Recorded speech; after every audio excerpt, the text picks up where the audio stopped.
के साथ अब अगले लॉ से हमें क्या एडवांटेज मिलता है वो जानने का टाइम आ गया है। और अगला लॉ कहता है कि उतना ही बोले जितनी जरूरत हो। बहुत पहले फ्रेंच कोर्ट में ये रिवाज था कि स्टेट इश्यूज पर पहले डिस्कस किया जाता था और फिर उन्हें राजा के सामने पेश करते थे। नोबल्स और मिनिस्टर्स के बीच में कई कई दिनों तक बहस चलती रहती थी। फिर उन्हें अपने 2 रिप्रेजेंटेटिव चुनने होते थे। दोनों लुइस 14 के आगे बारी बारी से अपने व्यूज एक्सप्लेन करते थे और अब राजा को डिसाइड करना था कि स्टेट इश्यूज के लिए कौन सा रेजोल्यूशन बेस्ट रहेगा। तो आखिर में रिप्रेजेंटेटिव राजा के पास आए, उन्होंने इश्यूज रखे और उन्हें रिजॉल्व करने के 2 बेस्ट पॉसिबल टेक्टिक्स भी बताए। लुइस 14 बस सुनते रहते, उनके चेहरे पर कोई एक्सप्रेशन नहीं थे। जब वे लोग अपनी बात पूरी कर लेते तो राजा कहता कि मैं देखता हूं, और बस यही बोलकर के वो कोर्ट से चले जाते।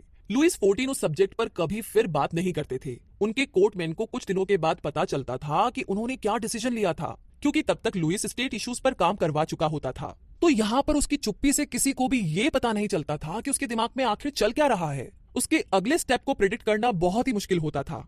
उसकी चुप्पी की वजह से ही उसके दरबारी लोग बातें करते रहते थे और वो सबके दिमाग की बातों को जान लेता था, मगर उसके दिमाग में क्या है ये किसी को पता नहीं चलता था। लुइस 14 उन लोगों से मिली इंफॉर्मेशन को उनके खिलाफ भी इस्तेमाल करता था, जिसकी वजह से वो बहुत ही पावरफुल बन गया था और लोग उससे डरते थे। वो किसी को भी उखाड़ फेंक सकता था क्योंकि उसे सबकी कमजोरी मालूम थी। तो इस तरीके से ये साइलेंस यानी कि ये शांत रहना लुइस 14 का सबसे बड़ा हथियार था। अपनी बातों को लिमिट रखने से यानी कि छुपाकर रखने से ना सिर्फ आप पावरफुल बनेंगे बल्कि इससे आप कई गलतियां करने से भी बच सकते हैं। जब आप बिना सोचे बोल देते हैं तो कई बार गलत या बेवकूफी की बात भी बोल देते हैं और इससे आप मुसीबत में पड़ जाते हैं।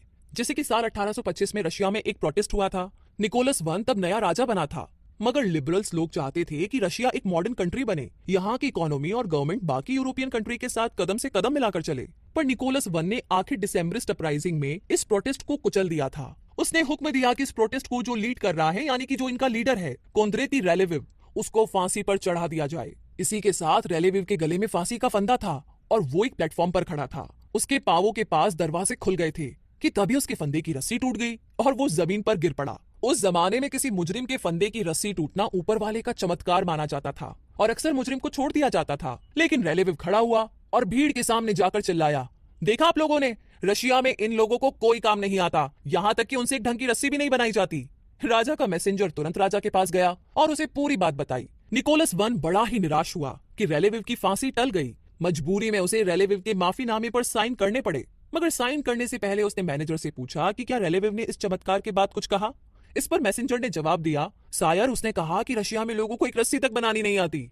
निकोलस I ने उसी वक्त वो माफीनामा फाड़कर फेंक दिया। उसने हुक्म दिया, ऐसी बात है तो चलो इसे गलत साबित करते हैं। और अगले दिन ही रेलेविव को फिर से फांसी के तख्ते तक लाया गया और बदकिस्मती से इस बार रस्सी नहीं टूटी। तो कहने का मतलब ये है कि एक बार जब आप कुछ बोल देते हैं तो अपने शब्दों को दोबारा वापस नहीं ले सकते। तो जो भी बोले सोच समझकर बोले। हो सकता है कि आपकी किसी बात का बाकी लोग बुरा मान जाएं या फिर आप खुद ही मुसीबत में फंस जाए। जैसा कि कहावत है, कम बोलने से कम गलतियां होगी, तो इस बात का ध्यान रखें।